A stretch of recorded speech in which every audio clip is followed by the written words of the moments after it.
He woke with a gasp. Sweat clung to him like a second skin. The air hung heavy, thick with the stench of fear and decay. His heart hammered against his ribs, a frantic drum in the silence.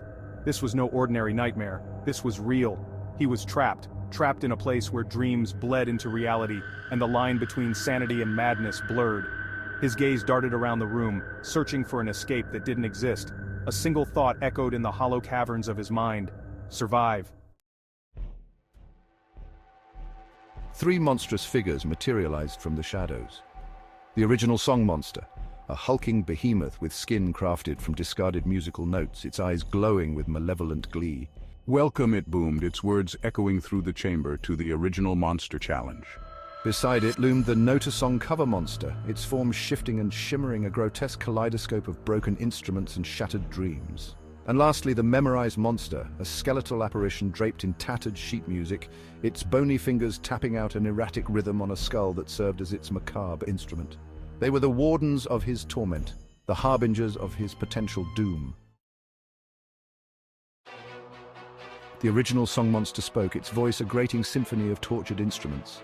The rules were simple, yet terrifying. Each day, he must memorize 3 original songs. Not a single note could be out of place, not a single lyric could be forgotten.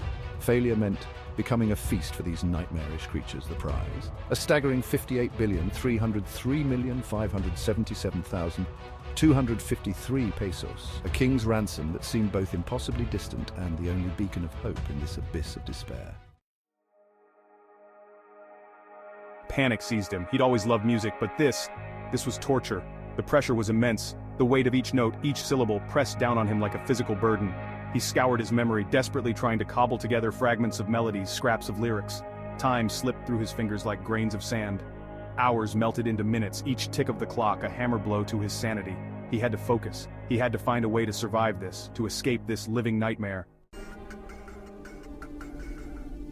The days blurred into a relentless cycle of fear and frantic memorization.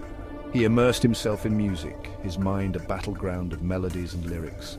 But the Note-A-Song cover monster was a constant threat, its very presence a siren call to familiar tunes. He'd find himself humming a popular cover, the melody worming its way into his brain, only to be jolted back to reality by the monster's menacing growl. Each close call chipped away at his resolve, leaving him teetering on the precipice of despair. The days stretched into weeks, then months. He aged, his body a testament to the relentless pressure, his spirit worn thin by the constant threat of death.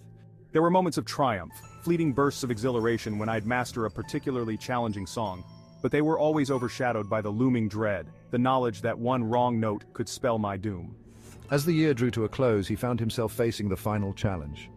3 new songs, 3 final tests. Would he emerge victorious, claiming the unimaginable prize and his freedom, or would he become another victim, another cautionary tale swallowed by the abyss?